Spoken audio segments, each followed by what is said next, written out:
الصلاة وأتم التسليم على سيدنا رسول الله وعلى آله وصحبه وسلم أجمعين. Welcome everyone to Tafsir Surah Ibrahim, Blissfully Blessed. Alhamdulillah, it is an honor to be back discussing and sharing the words of Allah subhanahu wa ta'ala and spending a few moments together in His dhikr, in His remembrance, and trying to access our higher selves through that, as Iman very profoundly pointed out, that we can do, inshallah. So we're going to start with verse 33, but just because it's connected to 32, I'm just going to do the translation for 32. I'm going to go straight into 33, word to word, and tafsir, inshallah. So translation for 32, it is Allah who created the heavens and the earth, who sent down water from the heaven and thereby brought forth a variety of fruits as your sustenance, who subjected for you the ships that they may sail in the sea by His command, who subjected for you the rivers. So this is what we had covered of 32. And now the new verse for today, 33. Wa and sakhara, He subjugated lakum, for you, ash-shams, the sun, wa and al-qamar, the moon, da'ibain, constant, yani constant on their course. Wa and sakhara, subjugated, lakum, for you, al-layl, the night, wa and an-nahar, the day. Okay, verse 33. Who subjected for you the sun and the moon, and both of them are constant on their courses, who subjected for you the night and the day. Okay, so here we have a reminder that Allah subhanahu wa ta'ala created everything that we can observe and also things we are not aware of for the service of humanity, for us, for our benefit, for our enjoyment, for our sustenance, to make this universe a place that we can inhabit in, survive in, and thrive in, and flourish. So even the sun and the moon, which we think of as these amazing, overwhelming, subhanAllah, majestic creations, which they certainly are, but sometimes, their majesty, especially if you look up stats on the moon and the sun, especially, subhanAllah, we forget that these great, powerful, majestic things are actually, they were created for our service. And the sun and the moon here, it's mentioned how they're constantly, going continuous in their motion. And this is so that we would have day and night, so we could have, subhanAllah, we could derive the benefit from their motion, from their movement. And if you look at the tafsir for this, the words that are used over and over, sakhara lakum, sakhara lakum. And if you recall the dua for safar, subhanalladhi sakhara lana hada, glory be to the one who sakhara lana, who subjugated for us, made subservient for us. So here we have to really be clear on what it means, okay? Because the tafsir mentions how the word sakhara lakum, subjected for you, sometimes it's can be very misleading. Some people misinterpret these verses to mean that the main purpose of life is therefore to bring the earth and the heavens under His subjection, under His subjugation. And we see this theme come out of the Enlightenment, where this concept of conquering nature and controlling nature emerged. Okay, so this is not at all the intended import of these verses. Rather, the real meaning is, as the theme mentions, real meaning is that the earth and the heavens are subjected to certain laws, and they serve you under these laws. So that is the proper way to understand this. It's not that we have to bring them under our control, because they're under the control of Allah subhanahu wa ta'ala. He has made them subservient to certain laws that are there for our benefit. So if you look at the example of the ship, that he mentions, had not a ship been subjected to certain physical laws, there could have been no navigation at all. It would not have floated at all. Had not a river been subjected to certain laws, it could not have been possible to take out canals from those rivers. If the sun and the moon had not been subjected, and the earth and the day and night had not been put under fixed laws, life could not have been possible, right? So, subhanAllah, when you look at the text and you look at the words, lakum comes up over and over again, and He subjected for you, and He subjected for you, sakhara lakum comes up over and over again.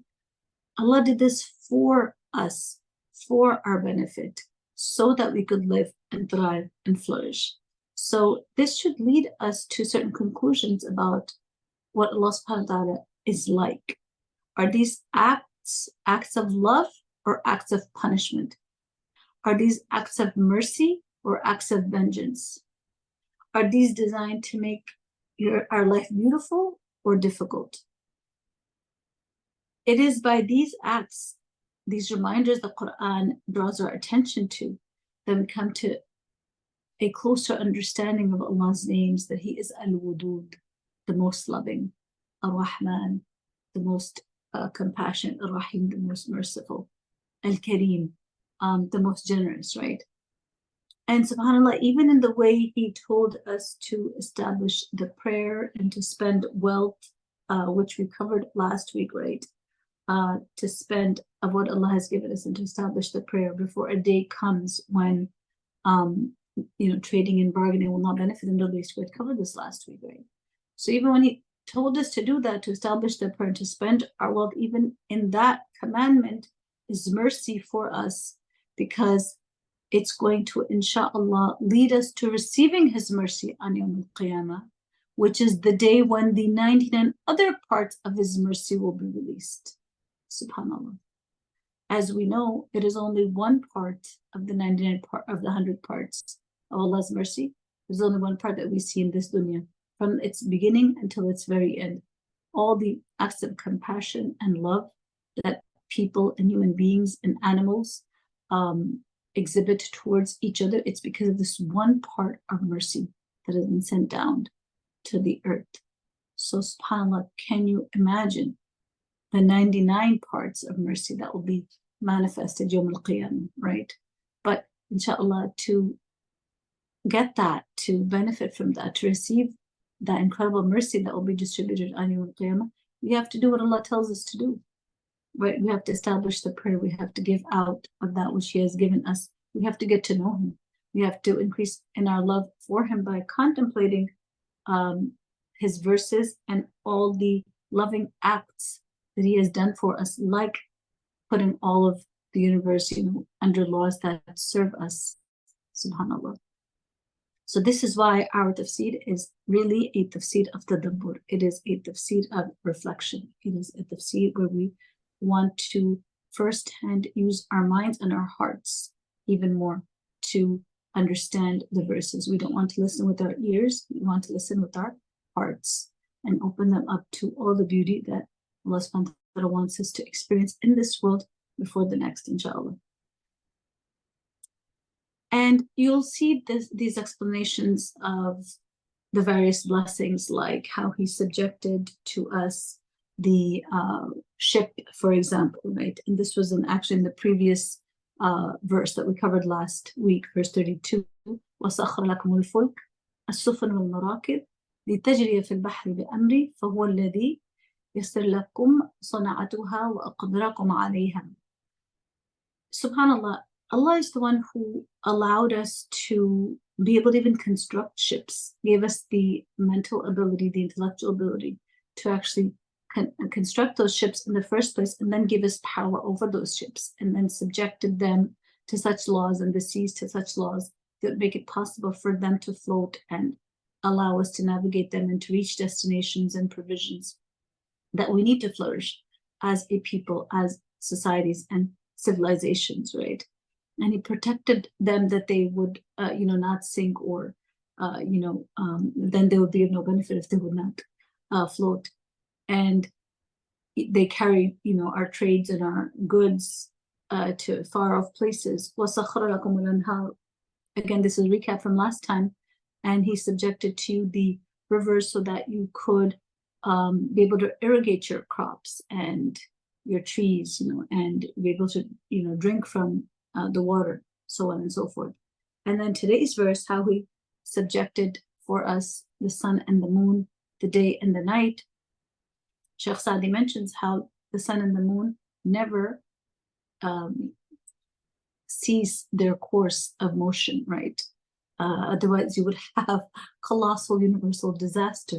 They're in constant motion, constant service, again, to make life possible, subhanAllah. And also they provide us means of calculating time. And we have a lunar calendar. It's in the West, we have the solar calendar, and we have the lunar calendar, right? Different ways of calculating time. SubhanAllah, and without sunlight, of course, no crops could grow. And then he made subjected first the night and the day, right? The night in order that you may find rest within it. And SubhanAllah, find comfort for your tired bodies. SubhanAllah, I know the sister, she was going through a tough phase in her life, and she had to work a lot, very, very long hours. She was working like 12 hours or more a day, and 14 hours. And one of the things she said, I remember, is that, she said, Alhamdulillah for the night, right? Because if the night didn't come, you wouldn't feel justified in taking a rest and, calling it quits and actually, just ending the toil and the labor of the day. But, night brings that, justified signaling that, okay, this is for litaskunu fi, right, in order to rest in it. وَالنَّهَارِ مُبْصِرًا لِتَبْتَغُوا مِنْ فَضْلِهِ, and he made the day bright, conducive to going about seeking Allah's bounty in the land, right? And subhanAllah, again, all of this that we've mentioned is from that one part of Allah's mercy that has been at play from the beginning of time until Yawm al-Qiyamah, right? So really, we can't imagine what the other 99 parts all together in one day will look like. But the Quran, all of it overall is an invitation to come and qualify for those 99 parts of mercy, inshallah. Okay, verse 34. وَآتَاكُمْ, and Ata gave you. He gave you all, min, from, fully, each, everything, or each and every is actually a better translation. Ma, that, sa'altumuhu, you all asked him for. Wa, and in, if ta'uddu, you count, ni'matallah, the blessings of Allah, la, not tuhsuha, you will not be able to count them. Inna, indeed, al-insana, the human being, la-zalum. This is from Ghulm, and this is the exaggerated form of the Sighat al-Mubalagha, and the hyper intensified form, extremely unjust. Kafar, extremely ungrateful. Overall translation for 34, and who gave you all that you asked him for. Okay, yani it is Allah, he is the one who gave you all that you asked him for. Were you to count the favors of Allah, you shall never be able to encompass them. Verily, man is highly unjust, exceedingly ungrateful. Meaning he has, this doesn't mean, every single person gets every single dua answer that they ask for throughout their life. That's not what it means necessarily. What it means is that he has provided for everything that is required for your life, for its development, for its, proper flourishing. And all the ingredients are there, all the resources are there, all the raw materials are there, all the celestial bodies, the atmospheric conditions, etc. are there. And subhanAllah, if you think about our lives, I believe it was Shaykh Muhammad Sharif, I think, who had said this, imagine if you only had those things that you had asked Allah for, your life would not be so great, right? SubhanAllah, he actually gave you a lot more than you asked for. He gave us a lot more than we actually put into words and put into a dua, right? He gives us a lot. He gives us a lot more than we ask. And because his knowledge is complete, he gives us those things that we cannot even anticipate, and therefore we cannot ask for things that we don't know. And this is, one of the du'as some people make is, Allah, give me that which I've asked for, and also give me that which I don't know is my need. So there's no way that I can even ask for it, but you know it, right? So fulfill it according to your generosity. So he gives those things that are your needs, but since we don't know our needs until after they develop or until after we receive those favors, and then you actually realize how much you were in need of them, subhanAllah. And this is why if you were to count the blessings of Allah, you would not be able to do so, because you're not even aware of all of your needs that are being provided for without you even making a request about them, right? SubhanAllah. So there's no way to count Allah's blessings. There's no way to encompass that, because our knowledge cannot encompass that, right? So then how can you count something that is, beyond the realm of your knowledge? You can't even include them in the count because you're not even aware of them. But subhanAllah, they're there, and Allah is the one constantly. We don't say Allah is anticipating our needs, because that is not proper to say in the context, in the haqq of Allah subhanahu wa ta'ala. But He already knows everything that we'll ever need. SubhanAllah. And this is why the human being is extremely unjust, exceedingly ungrateful. The least thing that a person can do in the face of all these blessings is to become someone who is not oppressive to others, certainly, and to their own selves by committing sins. And kafar, exceedingly ungrateful. Like, how can complaining ever be part of a believer's vocabulary or mindset when the Quran tells us that we cannot even count Allah's blessings, which means we don't have enough time to give thanks. The entire span of our lives, whatever that is, however long that is not sufficient to give thanks, because Allah is telling us that we can't even count His blessings. So if you can't even count the blessings, how are you properly going to give thanks for them? But we believe in Allah's words, and we have to realize that we must remain in a constant state of shukr for His innumerable blessings. So I don't understand how people can complain about anything. Like, it's so contradictory to the message of the Quran. It's so contradictory to what we have of Allah's blessings and what He has told us about those ni'am that we do not even perceive, those blessings that we are unable to perceive. So departure from shukr, departure from gratitude, then renders the human being not just ungrateful, but exceedingly ungrateful. And it's a horrible place to be. It's a shameful, pitiful state to be, right? And Shaykh Sadi, he beautifully states, with regards to this ayah, وَآتَاكُم مِّن كُلِّ مَا سَأَلْتُمُوهُ أي أعطاكم من كل ما تعلقت به أمانيكم وحاجاتكم مما تسألونه إياه بلسان حال وبلسان مقال من أنعام والآلات والصناعات وغير ذلك. Shaykh Sadi, he says that the meaning of, and He gave you, Allah gave you from everything that you asked Him for, yani everything that is from your needs, anything that you may be asking Him, not necessarily with your words, but with your condition, yani the state that you are in, the state of need you are in as a human being.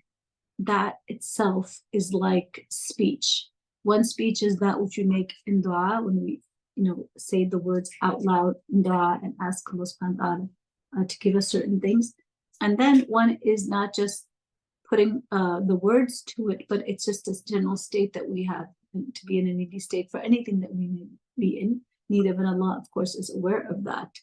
And so He already provided for us all the things that we need in this world, the cattle, the livestock, the tools, all the things that we need to get by in this world, subhanAllah. وَإِن تَعُدُّوا نِعْمَةَ اللَّهِ لَا تُحْصُوهَا. And He says about, if you were to count the blessings of Allah, you would not be able to count them. فضلا عن قيامكم بشكرها. Let alone you being able to offer proper thanks. You can't even count them. SubhanAllah, this is so insightful. Like, there's no way you can be properly grateful because you can't even count what you have to be grateful for, what you should be grateful for. إن الإنسان لظلوم كفار ظلوم كفار. هذه طبيعة الإنسان من حيث هو ظالم متجرئ على المعاصي مقصر في حقوق ربه كفار لنعم الله. Subhanallah. So how does Sheikh Sadi explain that the human being is extremely unjust, extremely ungrateful? Yani, this is the nature, the default nature of the human being, that instead of being constantly busy, preoccupied with shukr, he has time for sins. What is that except extreme injustice to his or her own self? What is that except extreme ingratitude to Allah's blessings, right? We don't have time to give thanks. How do we have time then to commit sins? And we constantly fall short thereby in rendering the rights of Allah that are due upon us, right? So this is what is meant by being ungrateful, right? Subhanallah, لا يشكرها, ungrateful for the blessings, ولا يعترف بها إلا من هدى الله فشكر نعمه ورفع حق ربه وقام به. And, you know, let alone properly being thankful, but sometimes the ingratitude is so deep that there is even a failure to acknowledge the presence of these overwhelming blessings, except, of course, those that are guided to shukr. And again, قَلِيلٌ مِنْ عِبَادِيَ الشُّكُرُ. We notice in the Quran that very few from among my slaves are shukur, are grateful. This is a rare quality, and therefore it is a quality of the elite. It is the quality of those that are favored by Allah subhanahu wa ta'ala, right? ففي هذه الآيات من أصناف نعم الله على العباد شيء عظيم مجمل ومفصل يدعو الله به العباد إلى القيام بشكره وذكره ويحثهم على ذلك ويرغبهم في سؤاله ودعائه آناء الليل والنهار كما أن نعمته تتكرر عليه في جميع الأوقات. Beautiful conclusion to the Tafsir by Sheikh Sadi for this ayah. He says that in these verses that we just covered in 32 and 33 is the mention of all the different blessings of Allah subhanahu wa ta'ala and how great these truly are. And they're mentioned, you know, generally and in some detail. And they are the means by which Allah subhanahu wa ta'ala calls his servants to be grateful to him. So he reminds us of these blessings. And at the same time, he wants us to continue to make dua to him, to continue to ask him all the time, right? In the night, in the day. This is why the salah is really one of Allah's great blessings upon us, because without the prayer, without the 5 times daily prayer, it would be really hard to remember Allah subhanahu wa ta'ala in a structured way. So in a constant way throughout the day and the night. So we have the prayers of the day and the night. Just like Sheikh Sadi says, Allah's blessings revolve around us at all times of the day and the night. So we need to be grateful at all times. And that would be very difficult if we didn't have the prayers of the night and the day. So alhamdulillah, we have the 3 prayers of the day, and then we have the 2 prayers of the night to keep calling us back to be grateful, which is then the means of preserving those blessings. And I just want to share some of Ibn Kathir's comments on the part about the sun and the moon. He has really nice comments on, and he has made the sun and the moon both constantly pursuing their courses, rotating by night and by day. And you have other verses that speak about this, right? For example, Surah Yasin, it is not for the sun to overtake the moon, nor does the night outstrip the day. They all float, each in an orbit. And also Surah Al-A'raf, he brings the night as a cover over the day, seeking it rapidly. And he created the sun, the moon, the stars, subjected to his command. His is the creation and command. Blessed is Allah, Tabarakallah Rabbul Alameen, the Lord of all that exists. So Ibn Kathir says how the sun and the moon rotate in succession, and the night and the day are opposites, each taking from the length of the other or giving up some of its length. So now you have the night giving up its length, so the day is very long, and the opposite happens in the winter time, subhanAllah. Allah merges the night into day and merges the day into night. So subhanAllah, this is something that we need to reflect on. This is all going on constantly without fail. And if it were to fail even one day, there would again be universal chaos, right?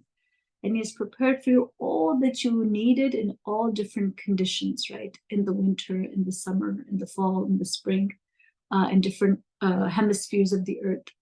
He has provided for every one of His creation, in spite of the varying temperate zones and varying, subhanAllah, lengths of night and day, and every landscape, subhanAllah, has its own set of challenges and blessings as well, right? If you try to count the blessings of Allah, never will you be able to count them.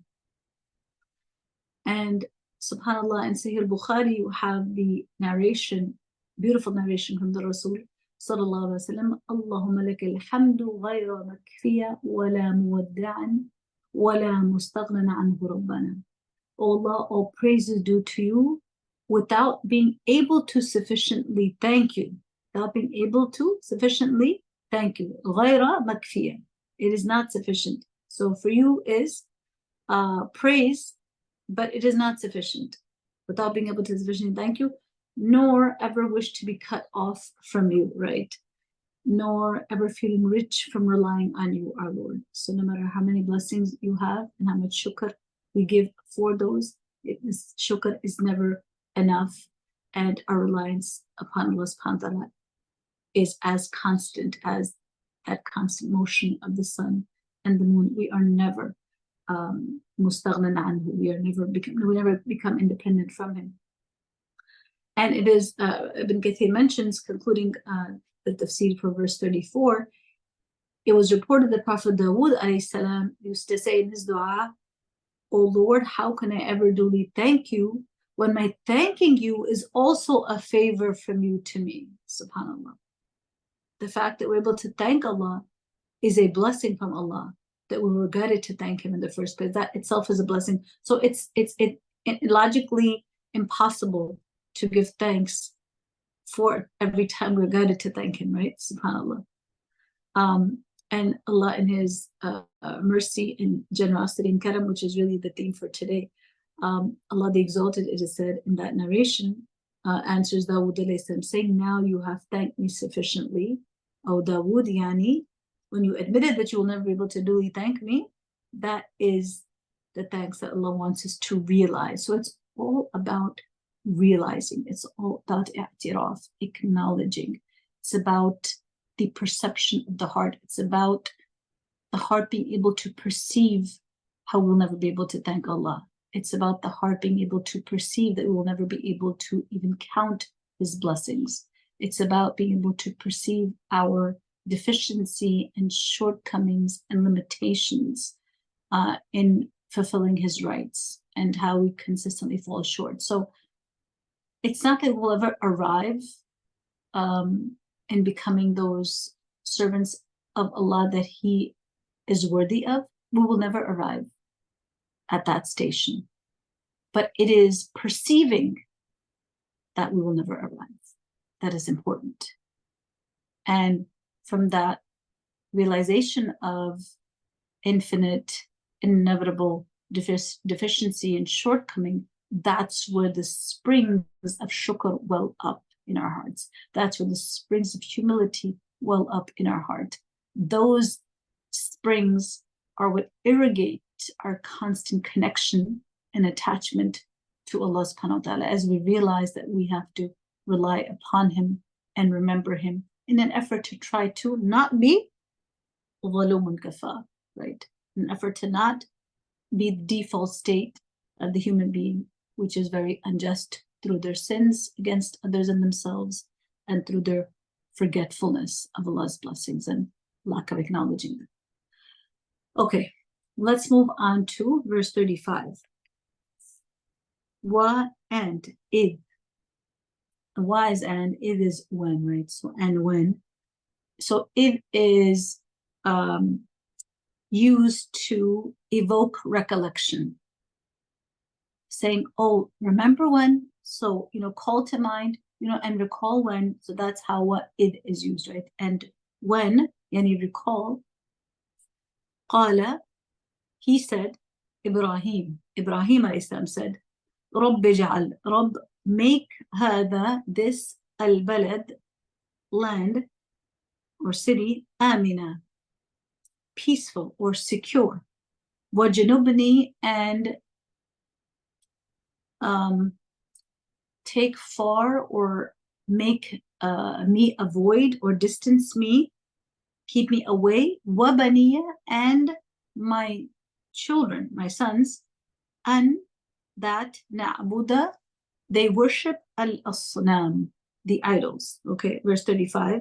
And called to mind when Ibrahim alayhi salam prayed, my Lord, make the city secure and keep me and my sons away from worshiping the idols. Okay, so here, subhanAllah, you have the addressees being told to recall when Ibrahim alayhi salam made dua for Mecca, right? So Maududi rahimahullah ta'ala has a really important note on this. He says that the preceding verses that we just talked about, including, and he gave you all that you asked for, this is actually the appeal that was being made to the Quraysh to be grateful to that Lord who has bestowed so many bounties on mankind in general and to them in particular, right? Because the Quraysh enjoyed the special bounty of Allah subhanahu wa ta'ala of peace, where that was not the case for those even directly around them, right? So here they have been asked to remember that Prophet Ibrahim alayhi salam had settled the forefathers of the Quraysh near the Kaaba and made their city Mecca a city of peace. And Allah showered his blessings on the Quraysh in answer to this prayer of Prophet Ibrahim alayhi salam. What did he ask for them? He asked that they be granted the great blessing of peace. So they're being admonished, Quraysh are being admonished and told to remember these bounties, to mend their ways, right? Because they were consistently still opposing the Rasul sallallahu alayhi wasallam. So Shaykh Sadi similarly says, اذكر إبراهيم عليه الصلاة والسلام في هذه الحالة الجميلة. Remember Ibrahim in that beautiful state when he made this dua, رب اجعل هذا البلد آمنا. Oh Lord, make this city, this land, آمنا, peace, a place of peace. And the haram, آمنا, فاستجاب الله دعاءه شرعا وقدرا. Subhanallah. So Allah subhanahu wa ta'ala answered his dua. This dua is mustajab. فحرمه الله في الشرع ويسر من أسباب حرمته قدرا ما هو معلوم. Right?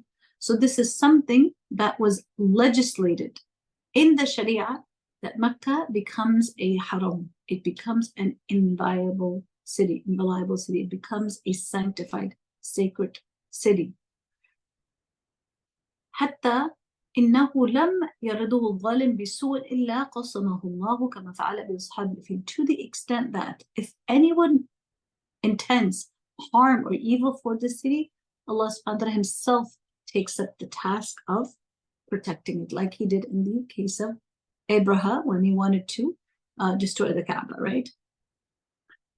And when he made dua for aman, for peace, for Mecca, he also made dua for aman, for peace and security, for the soundness of the aqidah of his children, to make them those that are far from, protected from, away from the worship of idols.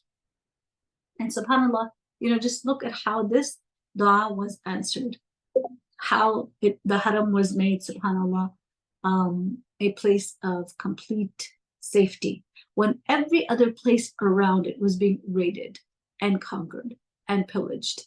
Mecca was left alone even by invaders, who didn't even bother conquering Mecca, right? For whatever reason. And the precincts of the Kaaba, of course, enjoyed a special status even among the Arab tribes, right? Who otherwise were specialists in fighting and in prolonging war and bloodshed over the slightest nonsensical reasons, right? And subhanAllah, look at the dua of Ibrahim alayhi salam that he made for peace, and look at the response. Ibrahim alayhi salam makes dua for peace. So Allah make this land peaceful. And Allah, subhanAllah, because He is Allah, He is the Lord of the worlds, because He is Al-Karim. How does He answer that dua? He not only makes it a peaceful place, He makes it a haram for all times. SubhanAllah, like look at the mustajabness of the dua, and SubhanAllah, and look at the person making the dua, and look how Allah answers the dua, SubhanAllah. Again, Allah answers and responds and gives in ways that are according to His majesty, according to His generosity, according to what He has with Him, which is infinity, right? Which is inexhaustible, which are inexhaustible treasures, subhanAllah. So Ibrahim makes this dua for peace. Allah makes it a haram. He makes fighting haram. He made it such a sanctuary that even if a wrongdoer were to take refuge in the Kaaba, no one would harm him. That person would be granted amnesty because of the sanctity of where he stood. SubhanAllah. So this is a place to learn how to make dua. It is a place to learn how Allah answers duas, right? To the extent that when you enter the haram for the first time, when you're first entering Mecca in your journey for Umrah or Hajj, and Allah subhanahu wa ta'ala make us among those who were invited to His house and not deprive us of the great blessing of the land, of His home. It is a place when you first enter Mecca, you enter in a state of ihram.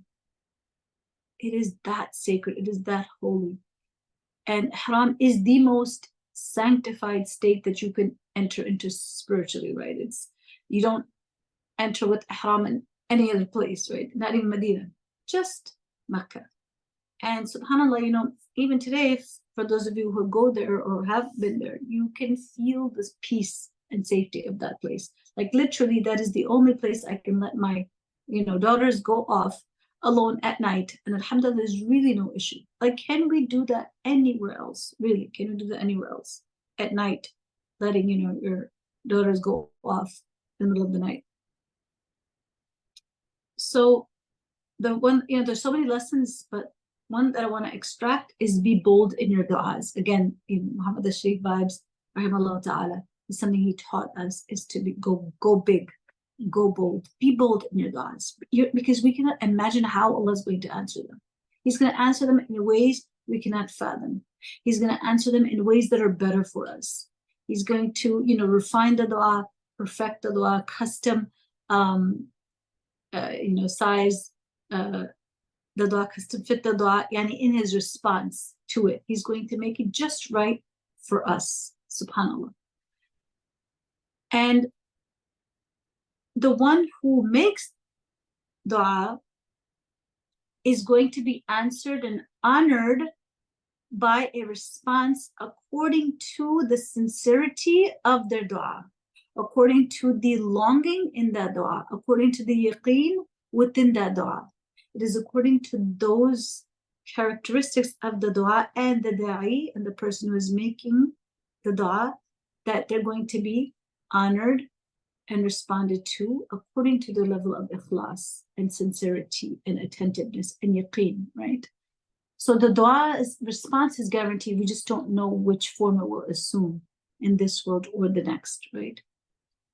So it is these qualities, it is the ikhlas and the yearning and the certainty with which we make them, those are things that beautify the dua and increase the beauty of the answer that will be manifested in this world or the next according to Allah's beauty, according to Allah's karam, His generosity, according to His majesty, subhanAllah.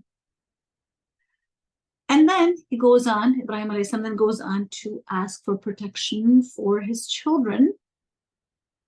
And you will see in the du'as of Ibrahim alayhi salam in the Quran, he asks for his children over and over. So his du'as often include his children, as we see in the Quran. So he has very children-centered, progeny-centered du'as, subhanAllah. It's an oft occurring theme in Abrahamic du'as, right? The progeny, the children. And subhanAllah, if you think about it, Ibrahim alayhi salam was someone who himself did not experience a merciful father, right? His father was not merciful to him. He was not kind to him, right? He was like, leave me alone, otherwise I'm going to stone you. And then he even participated in, and approved of the punishment that the people of Ibrahim set up for him, right? The fire that they got ready for him actually threw him in.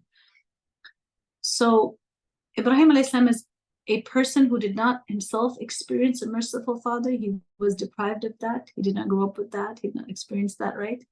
But subhanAllah, he certainly became one himself. And you see this mercy manifested for his children over and over again as he raises his hands in dua to his Lord. He does not forget his children. He doesn't just ask for himself, right? And having grown up in an intensely idol-worshipping society, here the dua he's making for his children is he's asking that they be protected from shirk. And subhanAllah, who knew that the sacred pure house that Ibrahim and Ismail were told to purify and build for the worship of Allah alone would one day come to house over 300 idols. So the dua of Ibrahim asking for protection from the idol worship is a dua that is filled with both mercy as well as foresight. Okay, so just to recap the last point, instead of starting a new verse in the last 3 minutes, we'll recap the last point that I was making. Is that subhanAllah, it's interesting and profound how Ibrahim alayhi salam makes dua specifically that his children be protected from the worship of idols. Who knew that sacred pure house that Ibrahim and Ismail alayhi salam were told to purify and to build for the worship of Allah alone would come to house over 300 idols one day. So this is what I meant when I said that this dua of Ibrahim alayhi salam is filled with mercy, because he's asking that the land be turned into a land of peace for its inhabitants. So it's a dua of mercy and peace for those that will inhabit the land. And the Quraysh certainly were benefiting from that dua of their father Ibrahim alayhi salam. And so they're being reminded of that favor by Allah subhanahu wa ta'ala, which means they should be grateful instead of being walum and kafar, instead of being highly unjust and extremely ungrateful or refusing the call of the Rasul sallallahu alayhi wasallam. And his dua, Ibrahim alayhi salam's dua for asking protection from for himself and for his children to not worship idols.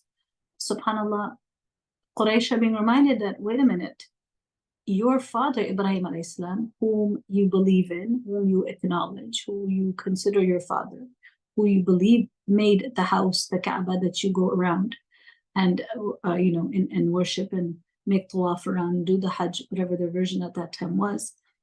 He's the one who asked Allah subhanahu wa ta'ala to be protected from idol worship for himself and his children, right? So the Quraysh are from, they are from his line, right? They are from the line of Ibrahim. They're his progeny. So here it's a really powerful reminder to the Quraysh that the father you acknowledge, the father you believe in, this is his dua for you.